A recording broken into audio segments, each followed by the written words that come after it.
Okay, the CD you're looking at here is Mr. Otis Clay, the dynamic Mr. Otis Clay, Mr. Nickel and a Nail himself. And we're sitting here with me, LCH and myself, sitting here with Mr. Otis Clay here at the Golden Nugget. And it is our pleasure to introduce to you, Buffalo, and the Rhythm and Blues Revue, Mr. Otis Clay. Otis, hello. Welcome to Buffalo. And hey, thank you so much. for all of you that was not here, Mr. Clay just put on a dynamic performance here, along with Jesse Butler, who you'll get a little glimpse at a little later on. LCH, you are the man of the hour. What do you have to say here? Is this your first time in Buffalo?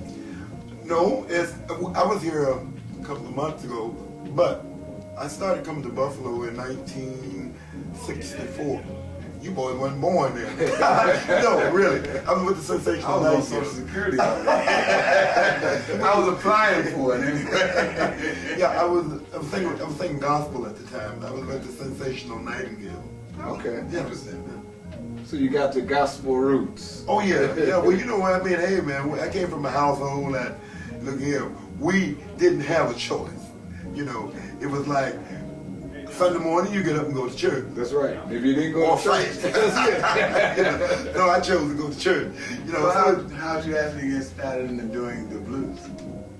well, I think it was a matter of, you know, you just reaching out there. You know, it wasn't a planned thing but none of this stuff was ever planned. It just happened, you know, it just progressed into one thing and into another and what have you. So, hey, here I am, you know. But we still do a lot of gospel because we have a gospel album. Oh, so you still record? Oh, yeah. Oh, okay. Yeah. In fact, I have a gospel song on this. We have a gospel song on this. On this album, particular CD here? called Children Gone Astray. Uh-huh. So we still doing gospel. You still do things with the soul service? The Nightingale, Nightingale. Sensational Nightingale. It's been a while since we actually worked together, you know. But we were in Atlanta not too long ago, and we were on the same, we on the same concert. So it's always great to see the guys, you know. One question: what made you decide to choose the blues instead of, say, funky rock and roll or something to the contrary? Why the blues? Do you feel as though the soulful part of it is just that close to the gospel, or what made the transition for you? Well, you know,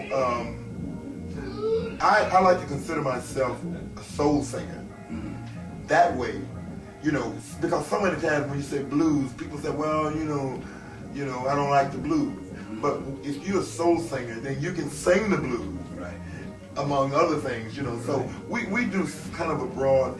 This album varies in so many different ways, and there's so many things that's happening on this album because this is the first time I actually recorded a 12-bar blues, and it's on this album. And what particular? Thanks a lot. Thanks a lot. Yeah. We have this at the radio station, WUFO.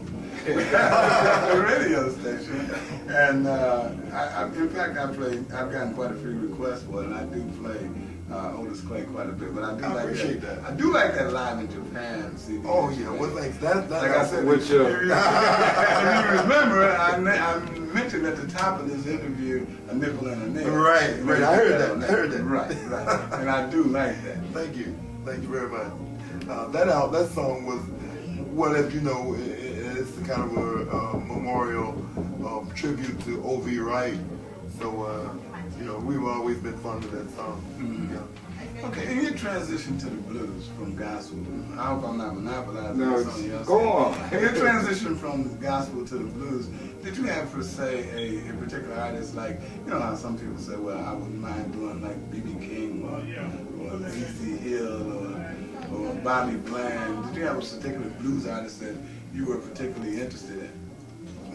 There was so many, you know, and I think that was the key to success is when you've been influenced by so many different artists. I like them all, you know. BB, who's a good friend, Bobby is a good friend, you know, and these are the people that I heard.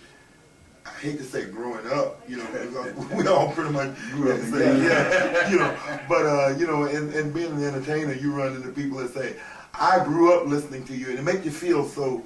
But then again, you know, when you're putting that music out there, people, they grow up with you and what have you. So, you know, I got a nephew out there who says that he knows you. He lives in Chicago. He He used to play keyboard with Coco Taylor and Jimmy Jim Deutsch. Deutsch. I know Jim. Jim played with me. Yeah, he went to Buffalo. Went to Belgium. That's right. That's I true. had to get Buffalo Yeah. on this.